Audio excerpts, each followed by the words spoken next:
हिरनी के जैसी चलती है, बंठन के जब वो निकलती है।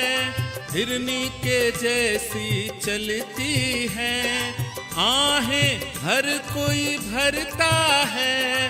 हंस हंस के बातें जब करती है, सारा मोहल्ला है पीछे पड़ी, सारा मोहल्ला पीछे पड़ी।